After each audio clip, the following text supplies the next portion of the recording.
Interesting. And for people who don't know your background and what you do, I mean, I was looking into it.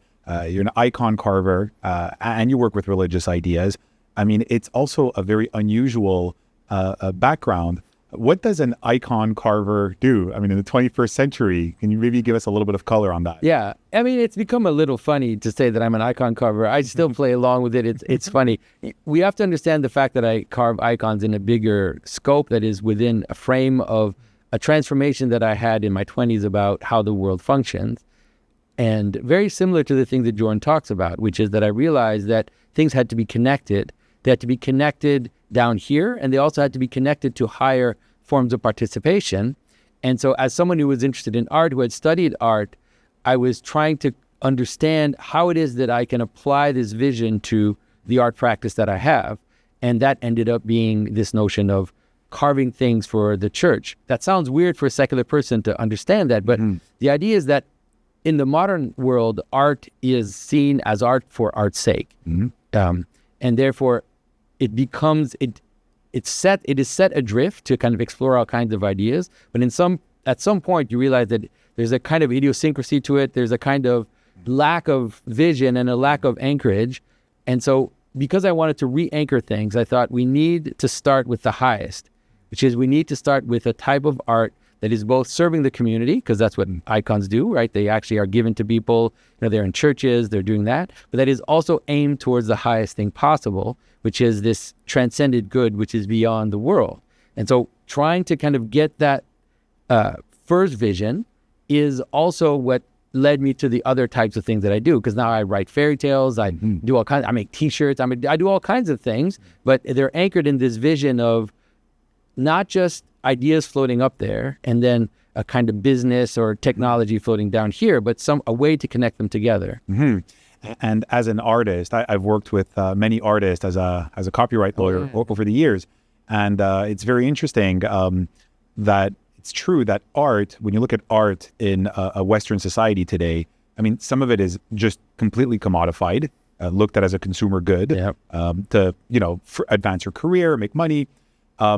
But even the sort of non-commercial art, which is viewed as kind of a higher iteration of art, you could almost make the argument that it's been reduced to the field of aesthetics, like making an aesthetic contribution, or sometimes you can go as high as making social commentary.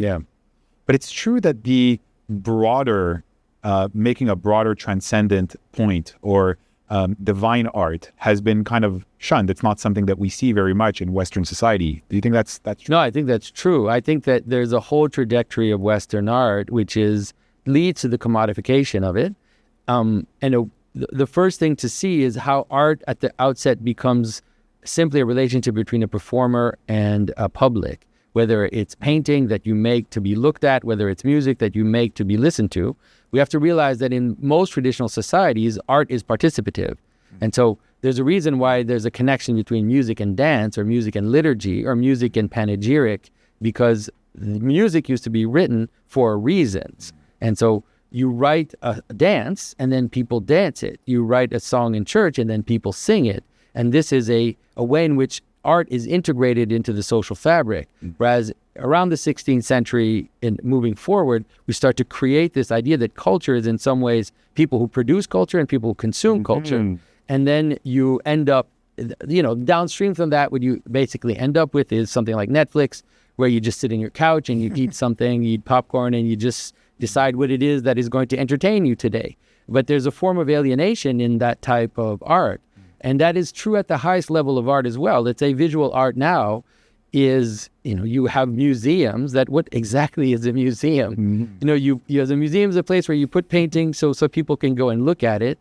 But this is the very alienated gesture. This is not a natural thing that people do in life. Usually a painting will be something to celebrate a moment, let's say to celebrate your marriage. You have a portrait done to celebrate something, or celebrate the king, or to make you participate in a religious story or a folk story, or all these things. That's what traditional art is. And that's what going into icon carving for me was a way to reconnect with that ancient vision of art. It's interesting where you go with that, where when I refer to transcendence or to divinity, you kind of say, but it's also embodied in social practices, in actual society and in the different rituals that a community will have as opposed to art today. And perhaps that's why when you see certain, like the Taylor Swift phenomenon, or, I just went to a Snoop Dogg concert, you go there and you see 20,000 people together, it almost prefigures a kind of communal experience that we've lost, and that's maybe why people feel so intensely about it. There's definitely a desire to participate, and you can see that, like you said, both in the idea of a fan base for an artist. You can also see it in, in people who dress up as Star Wars characters, go to Comic-Con and cosplay, all that type of stuff. It really is a desire to participate in a story, participate in an art in a manner, because in some ways that's the right intuition, because that is how ancient art used to be in the first place. There's something artificial, of course, about a fan base, because this sounds weird for people, but, let's say you have a folk dance in a community. So you'll have something in common, which is the dance. But that dance will be a corollary to other things you have in common, which is that we all live together. Maybe we're infighting in the community, but now for the dance, we actually have to exemplify a form of harmony that will train us to, embody that harmony, hopefully, in other aspects of our life. But if you go to a Taylor Swift concert, all you have in common with these people is that you like Taylor Swift, and then everybody goes back home and then watches Netflix. And so there's something real about it. I don't want to deny it. I love going to concerts as well. But we have to see how it's not enough, I think, it's not the best vision of what art can be. Let's just say it that way. Yeah, so it's not as embodied in community values and community rituals and bringing together a community than it used to be. And the closest thing to that, and you're right, you mentioned it earlier, the closest thing to that, and that's what artists want to do because they feel that pull in them, understandably, is to make their art, or at least connect their art to a form of social activism. And because social activism is a way that people feel connected towards something. Because, okay, so I like Taylor Swift, but I also agree with her political causes. And so now I look at the people around me and I'm like, oh, now we're together in this political movement. And it can give people a kind of illusion of community. Yeah. But community is grittier and far more organic than that. It has to do with personal relationships, with seeing like in a family where you have to deal with all the faults and all the problems with everybody. And there's a kind of desire to live harmony despite our differences. It's different than, it's not, political activism is something, but it's not enough to really hold the world together. I like the word gritty because anytime we get a sense of community or a sense of purpose, but there's no obligations or there's no sacrifice, right, to your self-interest, when it's just, hey, let's feel virtuous and consume. Yeah. And now it's a sense of purpose and a sense of community. I was a little bit skeptical of that. It's like, there's things that are missing. No. And in a real community, people pay a short-term price for a long-term gain. People will sacrifice for one another. People have a sense of obligation. People have a sense of duty. And when I see that missing from a community, it's a simile of a community. It's not a full community. Yeah, and community is annoying, to be honest. I mean, sometimes it's difficult because then you have the person who's speaking behind your back, or you have the people that are judging you. Like, these are real problems that exist in the community. And so it's understandable why some people are afraid of it, but it really is the only way to anchor meaning in your life, is to be connected to people. Family is the easiest way to do it because it's still very available to us today, but there are still other ways of doing it. Clubs, churches, synagogues, or groups that come together in a way that isn't just either entertainment or activism there's still ways to do it.